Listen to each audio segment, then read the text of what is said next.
You know the experience of being in a noisy party or something, we're all drinking and, flirting and, making a noise, listening to loud music. You go out from there, probably in a winter night, you just go out into the street and it's quiet. You probably look up at the sky, maybe there's a star or the moon shining, and you see the contrast between the noise and the sort of clutteredness of one and the freedom of the other.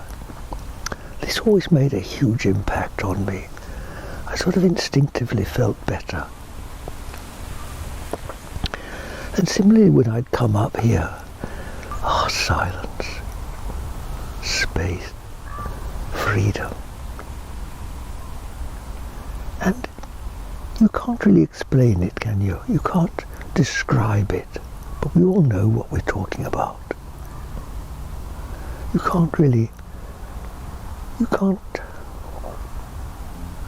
You just somehow melt into something that's bigger. And amazingly, it's comforting. And where does one end and the other begin? And how big is space? Just look at the sky, you look at the horizon, and you look beyond the horizon. And there's no end to it, is there? It just goes on, it's unlimited. And then maybe you're struggling to understand, you read about philosophy, and you read spirit maybe, and maybe start thinking about God. Now let me just ask you, where does silence, space and freedom end and spirit begin? And what is spirit? What is this silence that I'm sitting in, and this space that's all around me? Is this not synonymous with spirit? Where does one end and the other begin?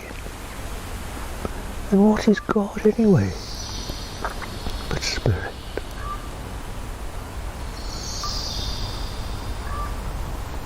So it isn't really the matter of changing anything or finding anything, but of, all I've really done is just walk up a hill.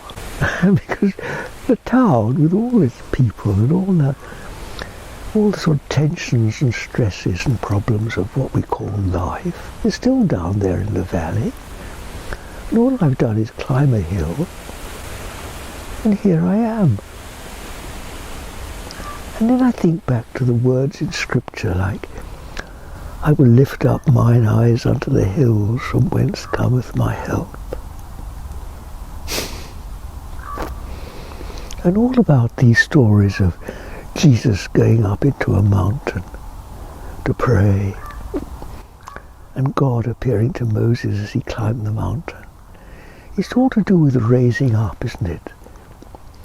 And now I'm much more experienced in these things. I realise this is, in modern sort of spiritual language, it's all about raising consciousness. It's raising and expanding consciousness, so that all the tightness and the imprisonment, the claustrophobia of life is here. And all I've had to do is just that. Just rise up. And here is this freedom. And here somehow life is simple and clean. And this world, you see that the only problem with life is that we get so small. And we live in these little shrunken worlds where you can't see anything any further than your own nose. And here we are struggling, trying to sort things out. And we get smaller and smaller and tighter, and other people are in their own tightness, and so tension arises and you're fighting and arguing with one another. Nothing is excluded. All the chaos and the tension and the unhappiness of life is contained within this infinite comfort. And then you might begin to use words again from traditional words about the comfort of the Spirit and the love of God. And it all suddenly begins to be meaningful.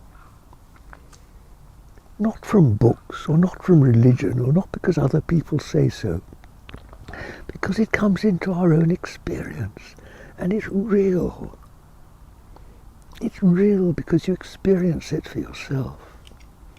And you know it's here, and you can come here.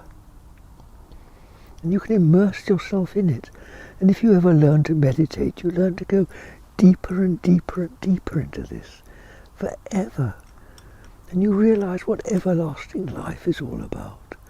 And you realize that in the real world, nothing dies at all.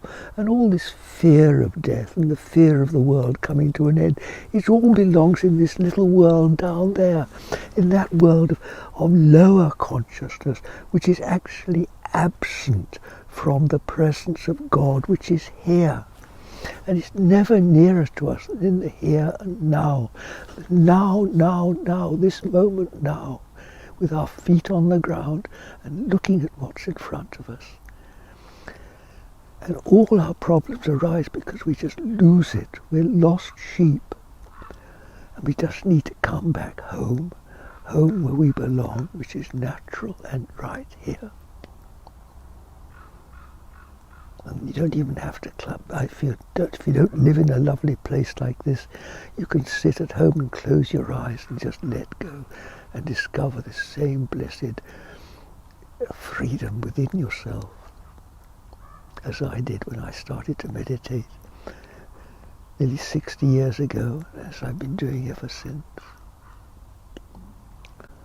So my dear young friends, there is hope, and it's not found in this world, because as Jesus says, the kingdom of heaven is not of this world.